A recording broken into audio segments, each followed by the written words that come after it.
ఆడపిల్లలకి మరియు వాళ్ళ పేరెంట్స్కి ఒక క్షణము ఈ ఒక వీడియోని చూడాలని చెప్పి నేను కోరుతున్నాను. ముఖ్యంగా ఈ స్మార్ట్ ఫోన్ రావడంతో అందరూ కూడా దానికి అలవాటమై దాని ద్వారా మళ్ళీ సోషల్ మీడియాలో అలవాటయి చాలా విషాదకరమైన సంఘటనలు నా దృష్టికి వస్తున్నాయి.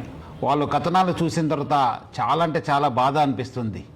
సో అందుకు మీ ముందు వచ్చి కొన్ని మాటలు చెప్పాలని చెప్పి నేను అనుకున్నాను.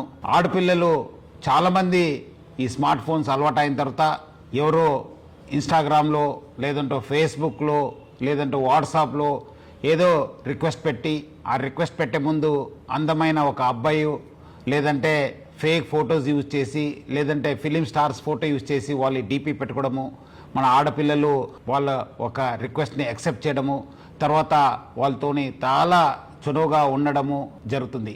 కొన్ని రోజు అయిన తర్వాత ఇట్లానే ఆ ఒక మాటలు వాళ్ళ ఒక పర్సనల్ ఫొటోస్ కావాలి, మీరు చాలా అందమై ఉన్నారు, చాలా స్వీట్ వర్డ్స్ చెప్పడంతో మన ఆడపిల్లలు కూడా ఏదో తెలియక వాళ్ళు పర్సనల్ ఫొటోస్ పంపడము. ఈ పర్సనల్ ఫొటోస్ పంపించిన తర్వాత దాన్ని ఆనే అబ్బాయి చేతిలో పెట్టుకొని ఒక రాక్షసుడిగా తయారవుతున్నారు. ఆ ఒక ఫొటోస్తోని బ్లాక్మెయిల్ చేయడము, లేదంటే నాకు ఫిజికల్గా కలవండి అని చెప్పడము, లేదంటే ఈ మధ్యలో డబ్బులు కూడా మీరు నాకు పంపించాలని చెప్పి చాలామంది ఆడపిల్లలు దొంగతనం చేసి లేదంటే వాళ్ళ సంపాదించిన డబ్బులతోని వాళ్ళకి పంపడం జరుగుతుంది. అంతా అయిపోయిన తర్వాత పేరెంట్స్కి చెప్పక ఎవరు కూడా చెప్పక చాలామంది బాధపడుతున్నారు, చాలామంది వాళ్ళ ప్రాణాలను కూడా పోగొట్టుకుంటున్నారు.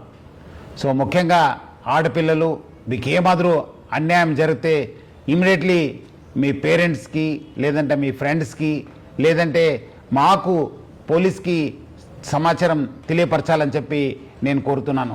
పేరెంట్స్ కూడా చాలా జాగ్రత్తగా ఉండి వాళ్ళు ఆడపిల్లలతోని సమయం కేటాయించాలి. వాళ్ళు ఏం చేస్తున్నారు, ఎక్కడ చేస్తున్నారు, వాళ్ళు ఎవరి దగ్గర వెళ్తున్నారు అనే పైన కూడా నిఘా పెట్టాల్సిన అవసరం ఎంతో ఉంది.